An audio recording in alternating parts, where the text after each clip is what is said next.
your perspective of African Development Bank has been talking about similar numbers for some time now. Why are we still here?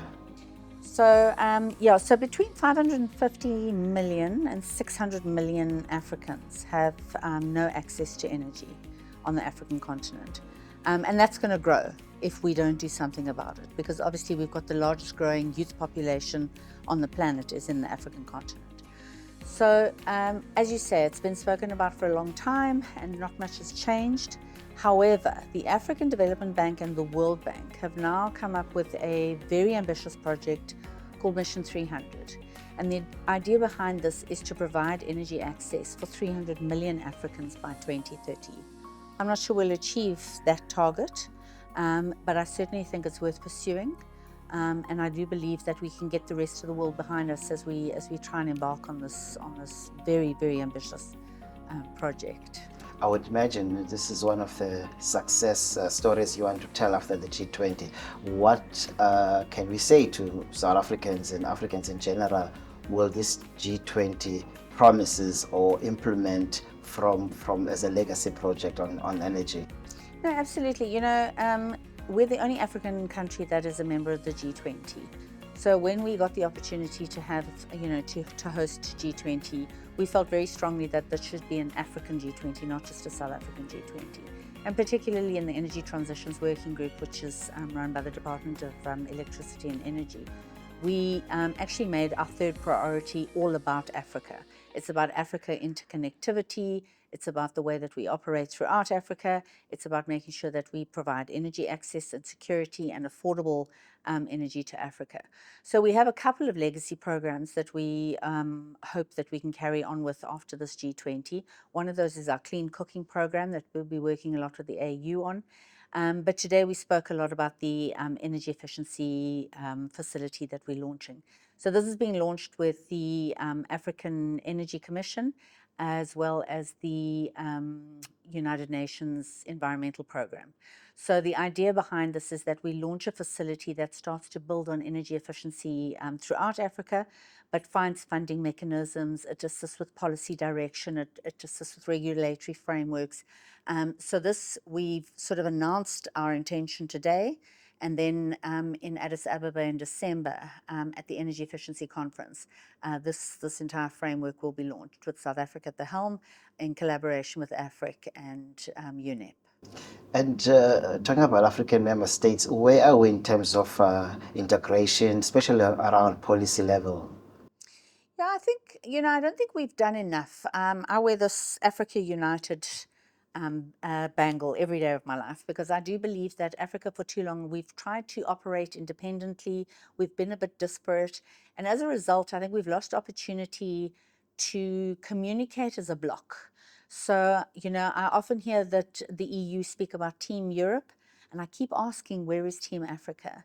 Because I think that if we come together as a continent, we're going to have a stronger voice. We can demand our place at the table. We can demand our place at the decision-making, platforms.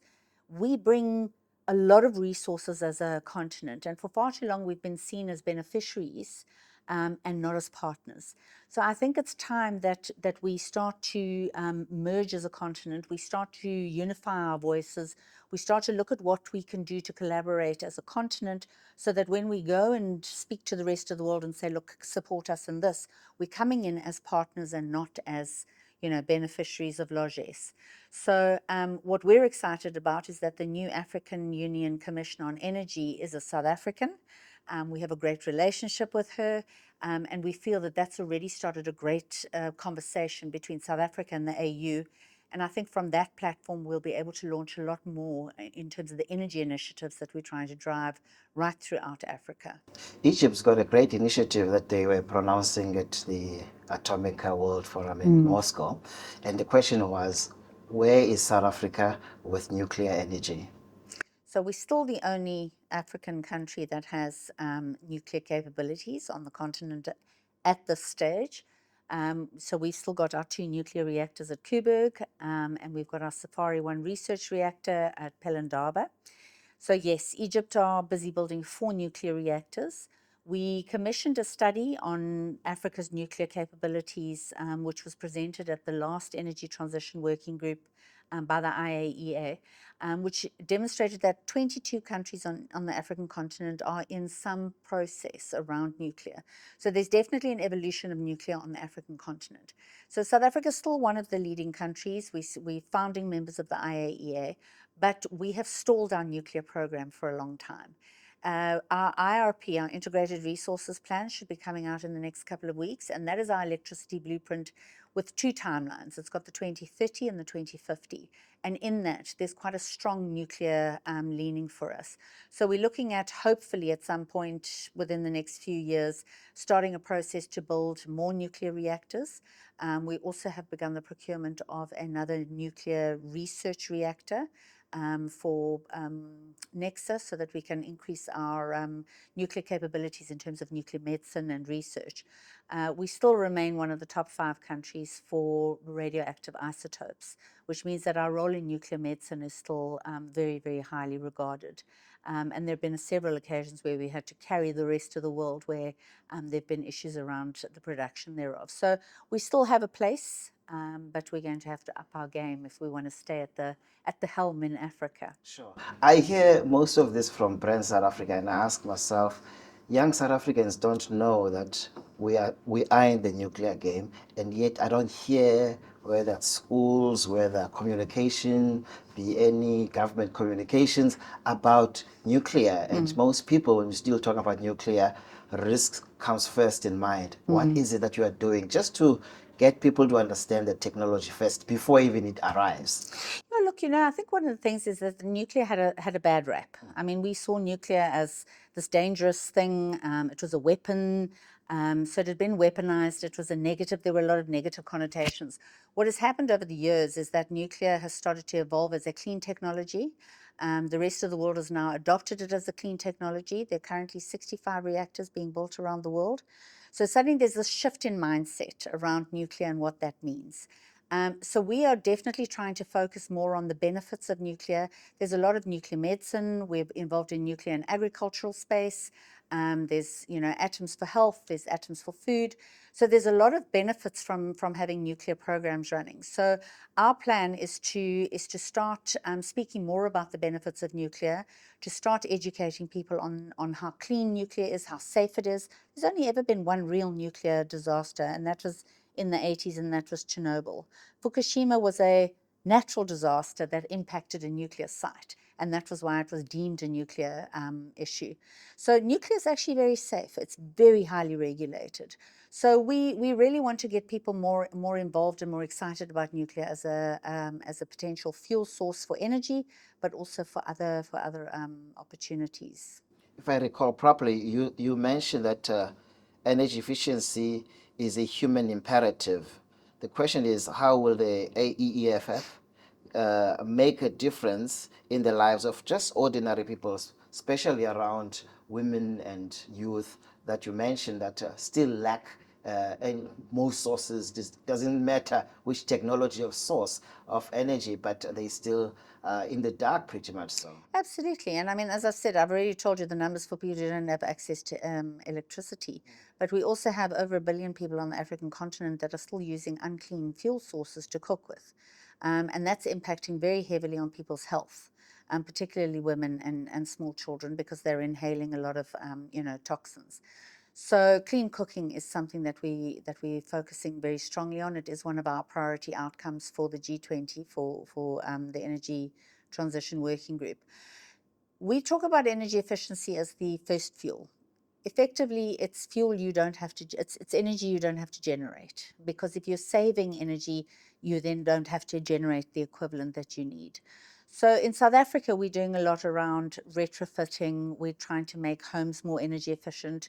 You can use energy efficient paint. You can use, insulation. You can change your lighting. So there's a lot we can do here where we have a high penetration of energy. In the African continent, as we start to build out and we start to provide people with energy, we can do it right from the beginning. So we can start off providing Africans with energy efficient lighting and equipment and homes. So we can then have to reduce the amount of power that we have to generate if we're already starting off in the correct manner with energy efficiency. So it's about saving megawatts as opposed to going back and trying to then cut back on what we're using. And I think if we're using this energy efficiency framework that we're developing now, and we get the funding that we need, we will start building proper energy efficiency homes, energy efficient buildings, and then we have to, I think they've calculated that we will have to develop 40 gigawatts less in terms of generation capacity, just by making sure that what we do is energy efficient. And looking ahead, what would you say to the youth of Africa? How do they get involved with all these different types of technology sources? Well, one of the things we have to do is we have to start encouraging our kids to do STEM subjects. So, and we're finding that there are areas where these are not even offered to children. So we need to make sure that we're getting the correct penetration of subject choices for kids.